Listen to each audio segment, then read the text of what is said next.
Welcome to our Flipchart tips.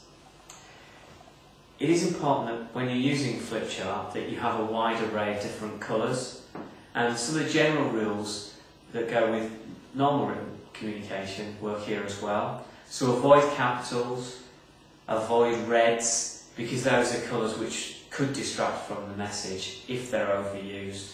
Every now and again a little bit of red is a good thing, but using red all the time isn't necessarily good.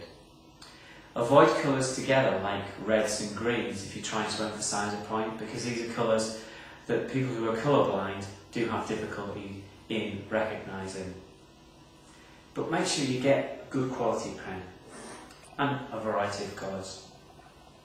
When writing, what we'll try and do is write across so that our body is always facing the audience. So we don't want to be like this with our back to the audience. We want to turn around and write across the page, looking at the audience as we go along. Now I'm right-handed. If you were left-handed, the process is the same. So let's have a look at that.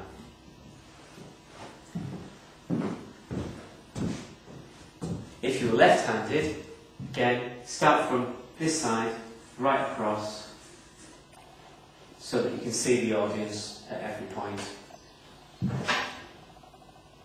Back to the audience, again, is not very good, so right from the side.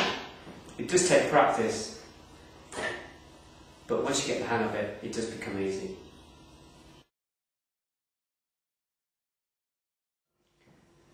So when using Flipchart pens, it's good to take some bright, bold colours.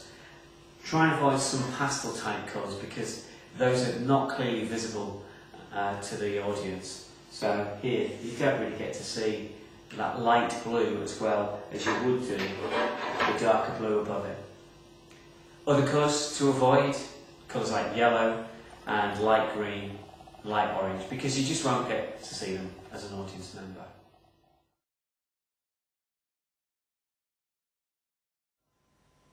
One of the beauties of using Flipchart is that we can prepare things in advance.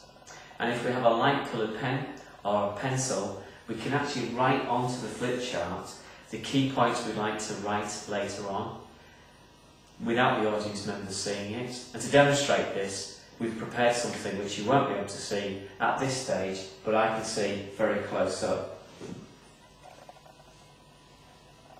And as you can see, I can, in this case, you pre-draw an image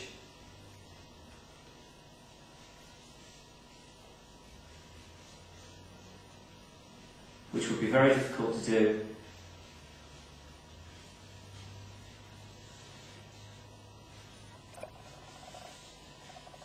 had I not pre-prepared it.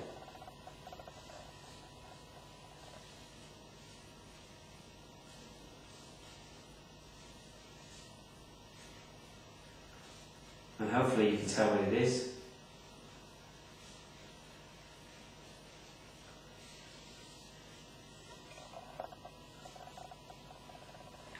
There you go. So we can do this for images, drawings and diagrams, but we could also do it if we had some key points to raise as well. So, for example, we could prompt ourselves to write London on our map of United Kingdom and Ireland. So, what about things to avoid using the Flipchart? One thing we see a lot is people holding on for grim death to the Flipchart. So avoid standing behind it, using it as a protective cover. Try and stand away from it or stand to the side from it. The other thing to avoid is droopy writing.